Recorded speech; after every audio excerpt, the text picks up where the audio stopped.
Now, it's the exciting part.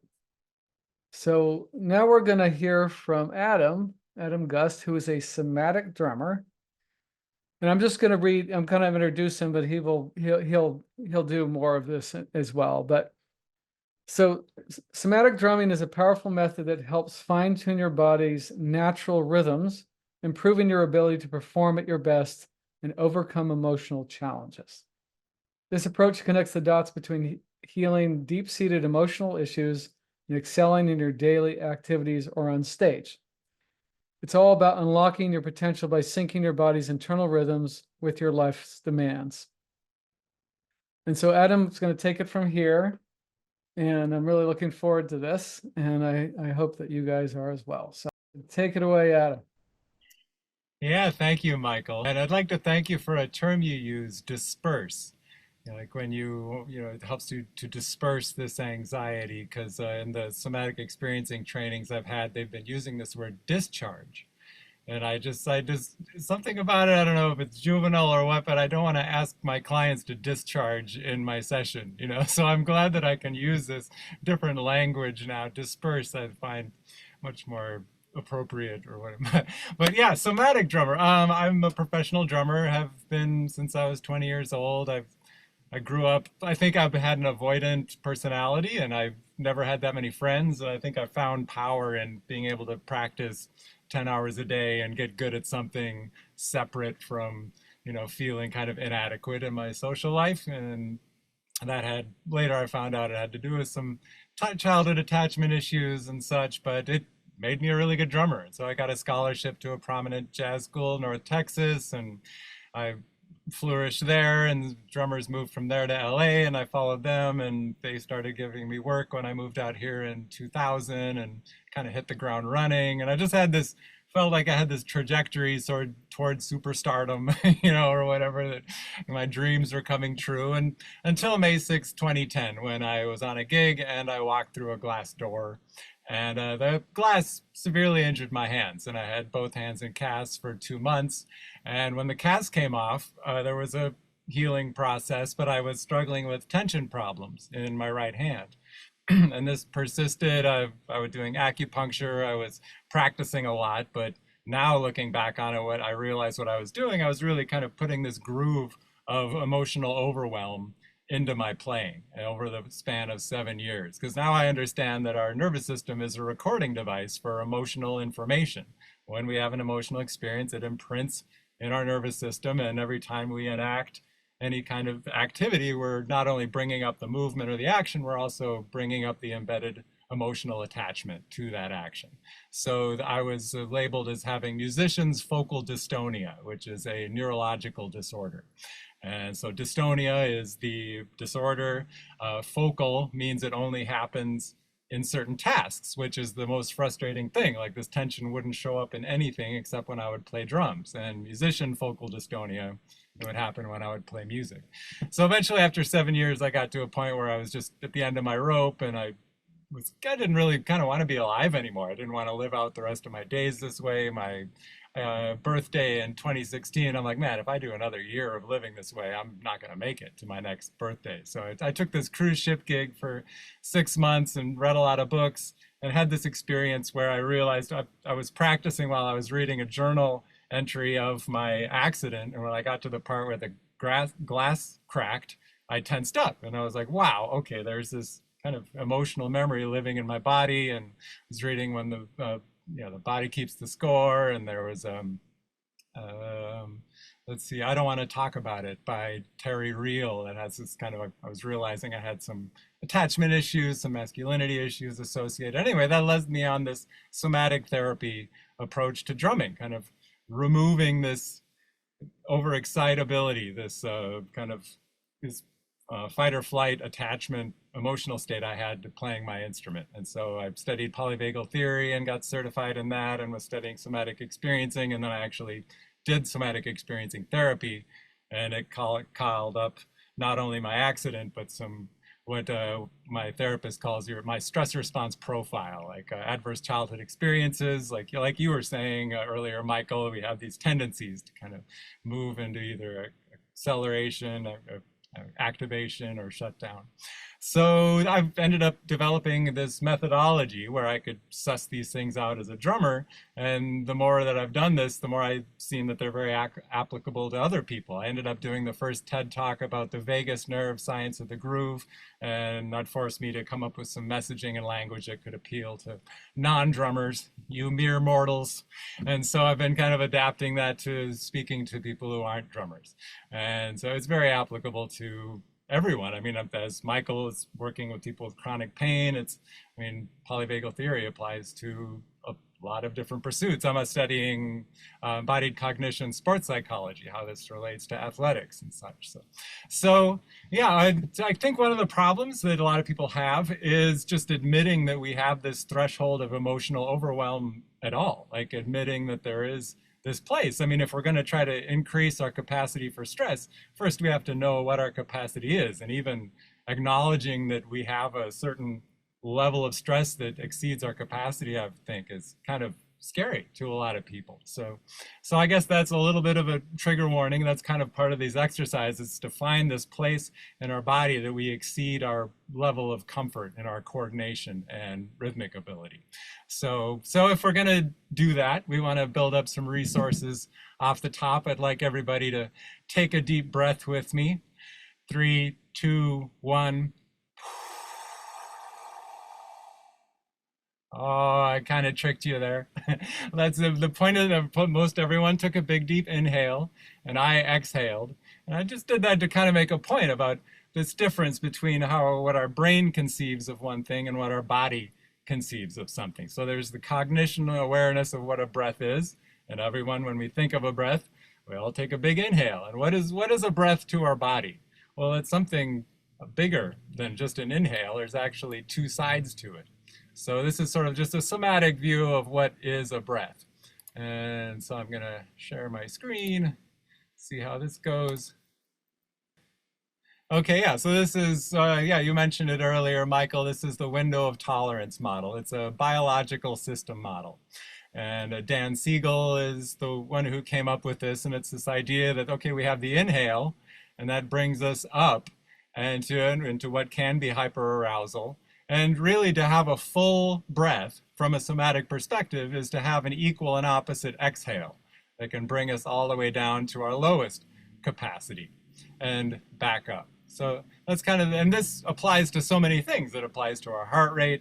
It applies to requiring rest and to exertion. It's just a general way to look at things beyond just the cognitive. Like when we think of a deep breath in cognitive terms, it's just this big inhale, but for a somatic approach, that's this equal and opposite view. So, okay, I'll remove share screen.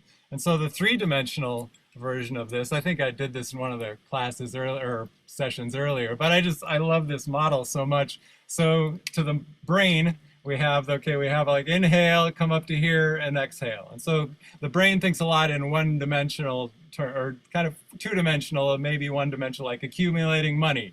You either have money or you don't. And time is kind of linear. All these things are linear, but to a somatic perspective, it's more three-dimensional. So instead of just this one-dimensional thing, it ends up being this three-dimensional thing. And so with my clients, when I work with breath, I think it helps them to kind of imagine this inhale, exhale.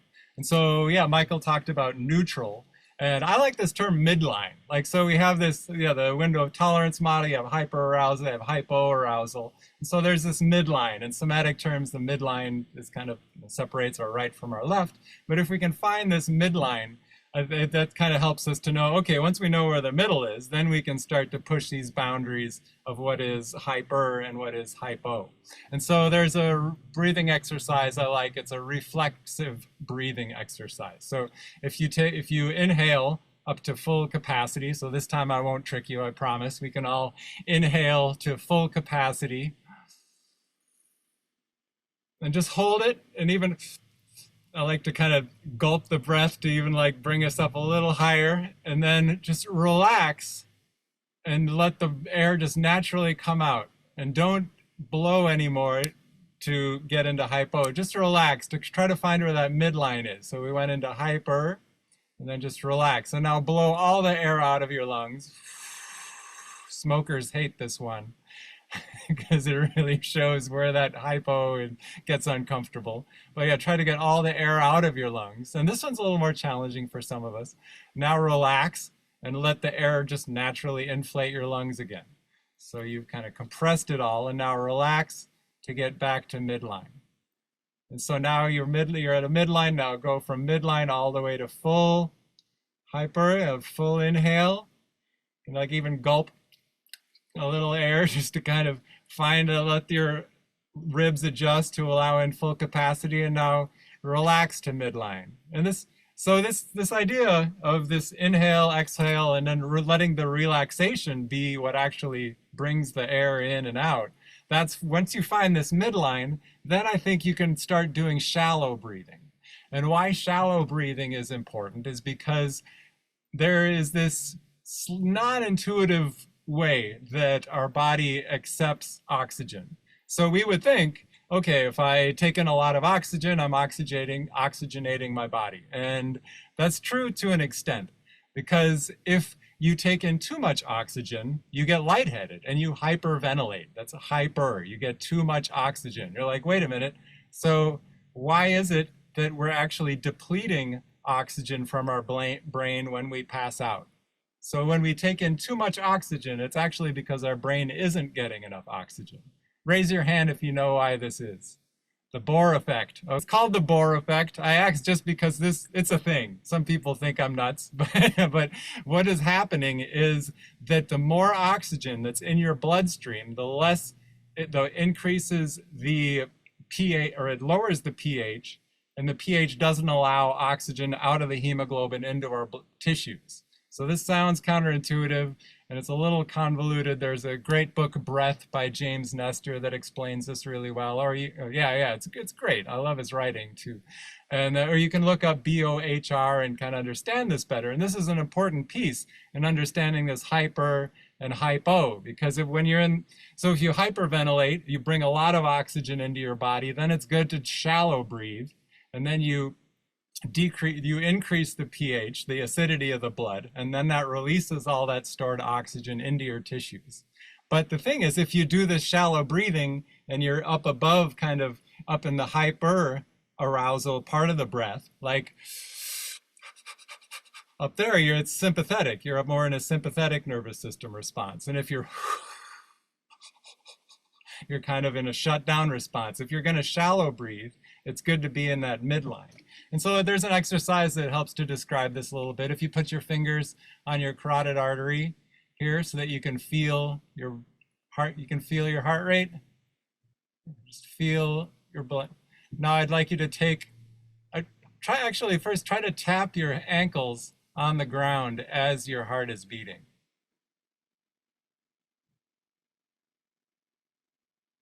Can everyone do that? So this is adding a little bit of somatic drumming. You're just manifesting your heart rate in your ankles hitting, or your heels hitting the floor. Now, while you're doing that, I'd like you to, on 6 heartbeats, I'd like you to inhale. I'll have to speak while I do this, so I can't follow you. But try to count 6 counts with your heels hitting the floor on an inhale, and then 6 counts with your heels hitting the floor on the exhale. Just try to go back and forth. And if you can subtly acknowledge or notice this shift in tempo, you'll notice that on the inhale, the tempo increases, and on the exhale, the tempo decreases. And that's because when you're inhaling, you're activating your fight or flight nervous system. And that's raising your heart rate. And when you exhale, you are activating more of the dorsal, more of the ventral vagal. It's more of a slowing of the heart rate. And so, yeah, Sherry mentioned when she's driving, she takes a deep breath. If you want to try to wake up while you're driving, you can take a long inhale, increase that heart rate, and a fast exhale. And that will increase your heart rate, and that'll increase your energy. It won't bring you into fight or flight necessarily. This is called vagal tone. When you're working with the heart rate this way and with the breath, you can activate what kind of the use of the sympathetic nervous system without going into fight or flight. And so this is just a tool to be aware of, and it articulates the window of tolerance model, that when we inhale, that if we bring ourselves up, and when you exhale, we're bringing ourselves down. And so that's something I'd just like you to keep in mind as we go through a few exercises. So there's the next exercise, as I've mentioned midline before, and I really like this idea applied to everything that's somatic. So if you like, put your fingers up, I'd like you to give me twos in each hand. All right, and now switch. Michael, I just saw confetti. That was nice. But so this is threes. All right, now go back to twos. And now to threes. Okay, cool. Now this is going to be a trick. There's a midline between the third and ring finger. There's the radial and median nerves control these fingers, and the ulnar control this. And so this is going to be working across the midline here. The hands, we were doing bilateral, which was 2 to 3. Now I'd like, you can think of it as peace sign and A-OK. Now put 2 in one hand and 3 in the other. Okay, everyone got it? Cool, it's a little tricky. And now I'd like you to make sure that the middle finger stays up. And now I'd like you to switch to 3 and 2. It's hard, right? Yeah, we're kind of working across this midline. So it's the same thing with the breath, where we can sometimes be more comfortable in the upper part of the breath or the lower part, but having that full capacity to go between the two. Is anyone else seeing balloons and stuff in Michael's window? I'm not sure why that is, by the way. There must be some setting. Yeah, it loves this exercise. That's great. So that's the hard one. And so the simpler one, give me ones in each hand. And now go to fives. See, it's easier, right? And now go to 5 in one hand. And 5 in the, yeah, go back and forth this way. Yeah, cool. And now go back to this one. 2s in each hand. Go to 3s, bilateral. And now go to 3 in one hand. And switch to 3. So the premise of this, when we're struck there, you might have noticed when you switch from 2 to 3, you're activating more of your body than just the hand, because the brain is getting occupied. It's challenging. You might be noticing some other activation. Man, I'm loving Michael's applause here, the confetti and balloons. And so there's another model I'd like to bring up. So this is the homunculus model. So this is a model indicating how much sensory information from our body is coming to our brain. And you'll see how exaggerated the face and the hands are. And it's funny because the feet aren't, but that's probably because this model was created in the last 100 years. And we've been wearing shoes that long. And I feel like that's an indication of how much sensation we've lost in our feet from having kind of not been like paying enough attention, or like really not feeling the ground beneath us, and how ungrounding that is. And so the reason I like to bring up this model is just to show the more we can detect sensation in our hands, the more we're staying in our cortex. It's kind of the human part of the brain. So the somatomotor cortex, it's the periphery of the brain. And we can even isolate what parts of the brain dictate control of different parts of the body. And so when we start articulating these control, like especially across the midline and the hand, and there are 3,000 nerve endings in each tip of each finger. And so there's another great way to kind of keep us in our human brain. If you trace your hand like this on either side, you'll feel it kind of tickles, right? And so you're not only feeling it in the one hand that's tracing, you're also feeling that in the hand that's being traced. And this is a way to kind of really activate the neocortex. And kind of, if you're ever feeling like you're getting into anxiety or maybe shutdown, this kind of triggers a focus into the neocortex, because of this model like shows us how much sensory information we're getting from the hands, and also any kind of tapping on the face. This in the unison. This is all, I mean, the model indicates like how much sensory information is coming from the face. And so these are some ways to kind of, anytime we might be falling into lizard brain or lizard body, it's a way to kind of get attention back up to the neocortex. And so yeah, so if we're ever falling into an emotional state in the body that isn't appropriate to our circumstance, like now, for instance, there are somatic markers. There are things that show up in the body and that become very obvious in drumming. And I'd like to share, there is a muscle group that tends to get triggered. See the trapezius?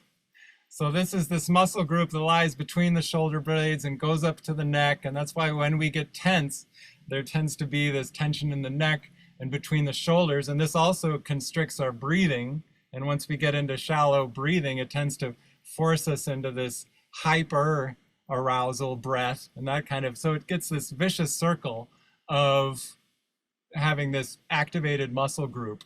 And there's even some studies that can predict or deduce your physiological state according to how much activation is going on in your trapezius muscle.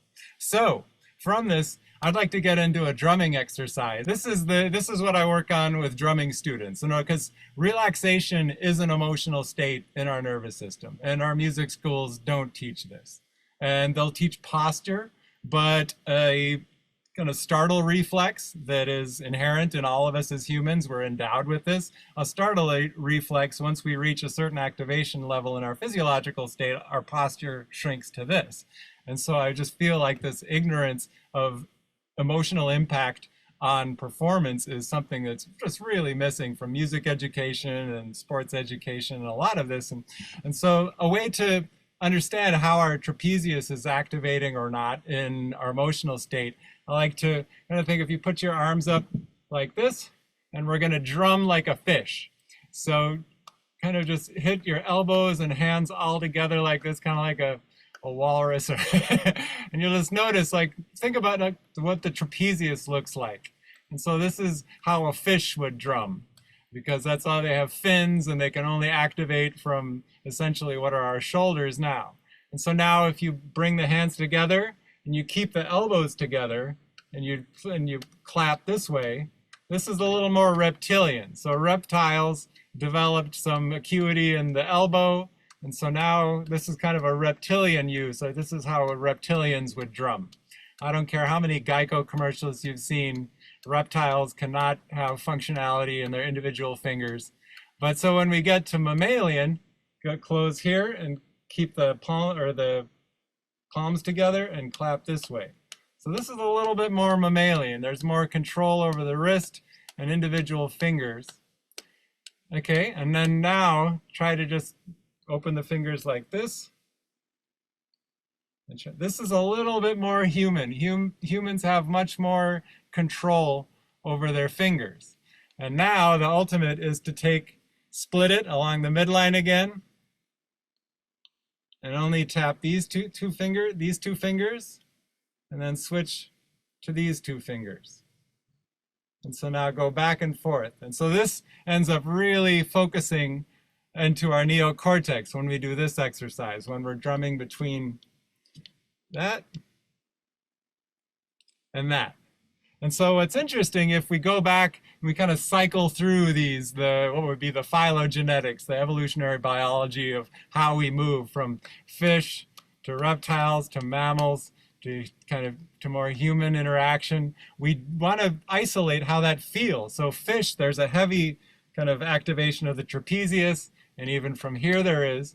But when we get to here, we want to go back and inhibit any of those muscles that are activating. And so that way we can know that we're fully in this kind of prefrontal cortex part of our brain that's activating these fine motor skills in this way. And so then the feet version of that, this is the psoas muscle. When we were quadruped mammals, there is the cross extensor reflex. When let's say you step on something sharp, immediately before the brain can even react, the body decides we lift the foot that's in danger and we increase activation in the opposite leg in order to stabilize. And so this muscle is what's doing that. It activates. This decision is made in this part of the body so that we can, if you step on a Lego that your kid left out, before your brain can make the decision, your body reacts. And so it's the same thing that's happening in humans here. When we were on forelimbs, this cross extensor reflex happened here. And so it's only been recently that research studies have been noticing like it's uncertainty in one hand ends up activating the trapezius in the hands if it happens, and in the feet if it happens, it activates the psoas. And both of these muscle groups have a large bearing on our emotional state. And so these exercises, when we call more attention to these fine motor movements, it's essentially going back to this. Like the more, like if our brain, if we can't see the movement, we don't consider it a movement even, like our heart's beating and it's affecting us. But these fine motor skills, even like a little tiny movement has a grand impact in a three-dimensional model. And so there's something in the feet I'd like you to do. So put the feet flat on the ground. So now let's go with mammalian. Let's keep this rhythm. And every other clap, drop your heels. Heel, heel, heel. Feet on the floor flat. Heel, heel. Now we're going to go to the toe. So toe, toe, toes, toes in unison, toes. Now we're going to go back and forth from heel to toe. Heel, toe, heel, toe, heel, toe. And I want you to try to notice if you're activating your thigh muscle. You don't have to activate it in order to do this exercise. But we're kind of programmed to any time we do something that should only activate our calf muscle, the thigh muscle kind of activates along with it. And then when we do that, we're kind of triggering this cross extensor reflex, which is affecting our physiological state. So these exercises are all trying to remove this reflex of this cross extension, this kind of, if something happens that's unexpected, there's an automatic, in either the hand or either the feet, there's this reflex in us as humans that tends to activate the opposite side and also increase our physiological state. Okay, there's uncertainty in our environment. And so these exercises kind of remove that. So now, well, let's stop there. There's a lot more. When I start getting into the drummer stuff, it gets to be a little frustrating for non-drummers. But I guess I'm curious, like these exercises, does anyone have an impression of how they felt when they did any of this? I'll just jump in. Yeah. I really like what you're doing a lot. And even though it's not easy, I felt I felt the effect on my nervous system, partly because that, like you said, the hands are so primal to our, I mean, we have so much awareness in the nervous system there that playing with that was really interesting because I wasn't thinking of anything else. I wasn't distracted. And also the rhythmical stuff, it feels quite calming to my system. Yeah, anything rhythmic, there's a lot of evidence support for this, that our body loves rhythm. And I know like Alzheimer's patients, there's a lot of research with entrainment that dance and singing can help rejuvenate memory. And yeah, and it's like movement in rhythm. It's something that's predictable, and especially something that incorporates balance can really stimulate memory and help with longevity. And one thing I found interesting is there's a vestibular cochlear nerve, and it carries both balance and sound, and so in the same neural pathway. So when we dance to music, we're like ingraining this idea of balance and movement and sound all together, and that triggers a lot, especially from parts of our lives when we may have had more kind of access to memory or not degradation from old age or whatever. So yeah, dance and music, all of these are very rejuvenating things. And that system you mentioned has a ton to do with regulation as well. When it's stimulated properly, it's way easier to regulate your emotions, and to balance and to coordinate is all connected with certain cognitive functions as well. Yeah. There's one more. I'll get into a coordination thing and then we'll call it. So if we take all four limbs, let's just take this rhythm. So now put the hands on your thighs and we're just playing all unisons. And now this is good. We're going to rest one limb at a time. So now just remove the left hand. 1, 2, 3, 4, stop. So now we're staying with the right hand, left foot, and right foot. And the left hand is resting. And then I'll count you back in to start playing all four limbs in unison again. 1, 2, 3, 4, all. And now rest the right hand. 1, 2, 3, 4, rest. 2. So now we're left hand, left foot, right foot. And then count you back into all four unison. 1, 2, 3, 4, 1. Now we're going to rest the right foot. 1, 2, 3, 4, 1. And count the right foot back in. 1, 2, 3, 4, 1. And now we're going to leave the left foot out.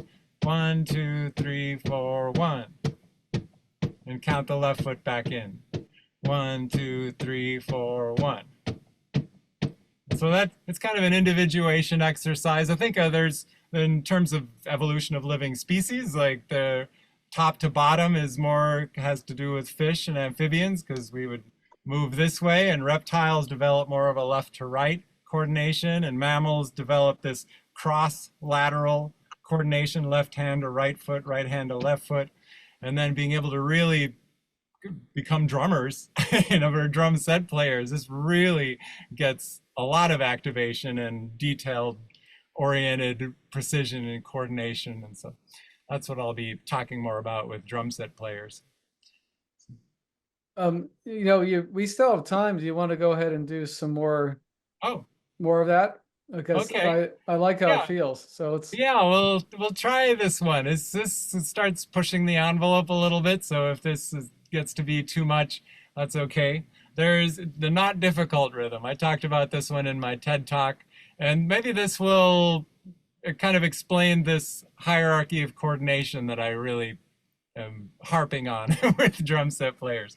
But so that there are going to be 4 beats. So first, hands together, and then right, and then left, and then right. So just together, right, left, right. So so the rhythm is going to be this: not difficult, not difficult. Together, right, left, right. Together, right, left, right. Together, right, left, right. Together, right, left, right. So what's happening in the span of an entire beat, which is the together, the right hand is playing 3 beats, and the left hand is playing 2. So it's the not difficult rhythm. I like the moniker or the title of it.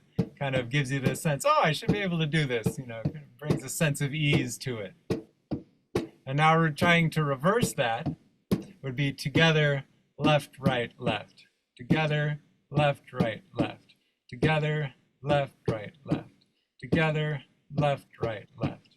Together, left, right, left. Together. So that's the not difficult rhythm. And so this gets into a little bit more what I work on with drum students. So when we're doing the limbs together, let's say that this is a unison. It'd be unison. So I'd put the 3 in the hands. So it'd be not difficult, not difficult, not difficult, not difficult, not difficult. Be all 4 limbs together, and then hands, and then feet, and then hands. All hands, feet, hands. Not difficult, not difficult. And so what's interesting about this is if it is challenging, check in with your psoas muscle, and then check in with your back and your balance. And so these coordination exercises, they start to show you where stress tends to show up in your body. So that's why they're useful, because I like the Stephen Porges, he talks about the one nervous system model. Whatever you're doing in your normal everyday life compared to a task, you're using the same nervous system for all of it. So if these tension patterns show up when you're doing these exercises, you can pretty much know that they're showing up somehow in the rest of your life.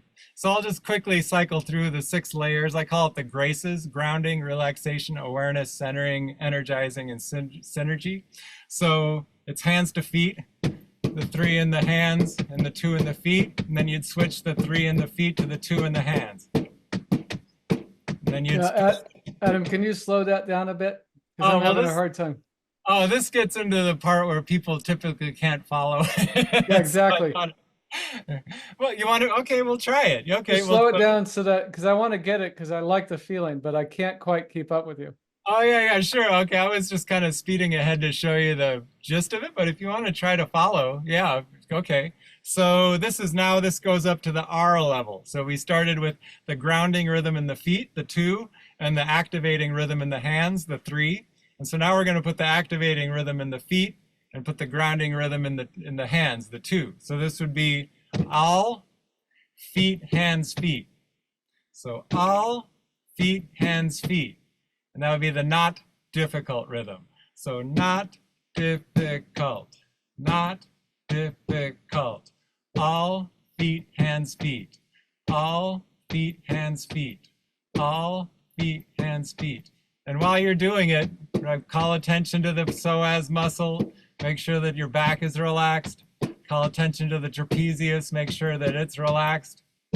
So you're inhibiting these tension patterns that typically exist in those parts of the body while you're doing this coordination exercise. So that'd be R. That's level 2 of the coordination. So now we're going to keep going. So now we're at A, which is awareness, which also has to do with the chakras stacking. You start feeling these in different parts of the body as you go up the vagus nerve. So this is going to be left. The activating rhythm is on the left side, and the kind of calming rhythm is on the right. So it would be all, left, right, left. All, left, right, left. All, so this is left hand, left foot, and then right hand, right foot. All, left, right, left. All, left, right, left. Not difficult. Not difficult. Not difficult. And then try to bring it, the activating rhythm on the right side and the calming rhythm on the left. All, right, left, right. All, right, left. I call this tuning the nervous system. Because if you're on a hard surface, you can also hear whether that unison is actually a unison or not. And for drummers, that's hyper important, being able to play unisons between the different limbs at different points. And so this is up to centering in the graces, G-R-A-C. And then this is the one that even professional drummers have a tough time with. This is right hand, left foot being the activation pattern, the 3, and the calming in the left hand, right foot. So I wish I had a foot cam that could be right up here so you could see it. But so it'd be, this is right hand, left foot all together, and then right hand, left foot, left hand, right foot, right hand, left foot. All, right hand, left foot, left hand, right foot, right hand, left foot. Not difficult. Not difficult. Not difficult. Not difficult. And then synergy would be the activating pattern in the left hand, right foot. And so you can see how this is really focusing you into the present. Like, it's hard to do these exercises unless you are absolutely in the present. And also the fact that there are these unisons going on. Like, if you end up trying to play the 2 hands together and you get that sound, you're like, oh, okay, there's a dysregulation in my nervous system. So now I've been working on this exercise with some non-drummers, and they start noticing, wow, like I noticed that when I flam, there's some extra tension going on here that's causing this to be early. And so, okay, well, that's probably not just in this drumming exercise, that's probably in my life. And so that's the premise of this, is like when you start, especially when you start doing, let's say, so when you get, like for a cross coordination exercise, this is 3 in the right hand, left foot, and then switching, putting the 3 in the left hand, right foot, and going back and forth across the midline. I start noticing, okay, there are physiological shifts that are happening. And so if I can inhibit those while I'm doing that, then I'm really getting centered and I'm really starting to tune my nervous system into unison. And then I notice after an hour of doing this, I sit on the drums and I mean, it's just whatever I want to happen, happens. It's really, I think it's like the seventh chakra gets activated. That becomes brain harmonization. So anytime I think of a 3 and a 2 together, I can pretty much drop it down my body and my body will execute it however it wants. And I feel like that's when the artistry happens. And it's probably a metaphor for sports or anything that involves brain-body connection, really. Fantastic. Wow, that was so that, I'm actually thinking, I'm just gonna say that it would be, maybe we can work on this. It'd be really nice to have a visual that slows it down enough for people to, because I have a hard time keeping up with you, partly because I haven't done this, but I do see great value in what you're doing here, because it also, like you said, it actually pushes neuroplasticity, what you're doing.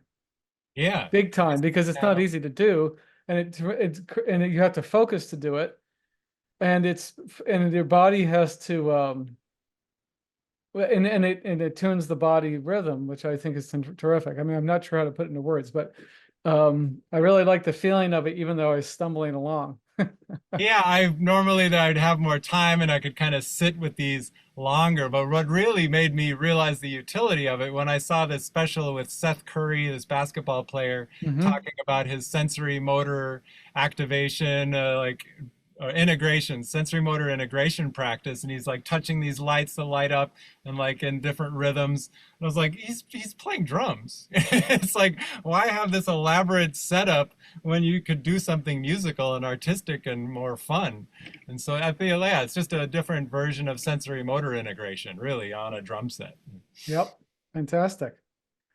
Great. And I would like to talk more about this, and maybe we can bring you back again to do more of this stuff as you develop your vision of this, because I know you're still working on it, right? I mean, this is a work in Yeah, progress. I'm really excited. Actually, I'm doing a workshop for my alma mater, the University of North Texas. So, Oh, wow. Okay, T. great. Davis, the drum chair, wanted me to introduce somatic drumming to his channel, which I'm pretty excited about. It gets, because they're even like, so this is more reptilian, this is a closed stroke, and this is a little bit more across the midline in the hands.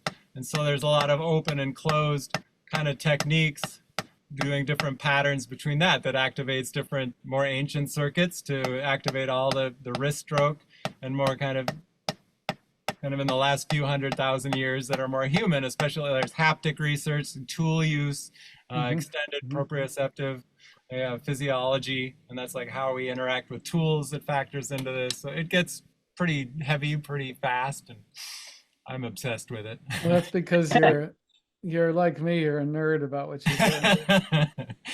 Yeah. If you found this content helpful, please like and subscribe. You can look forward to more videos about how to overcome chronic illness and chronic pain.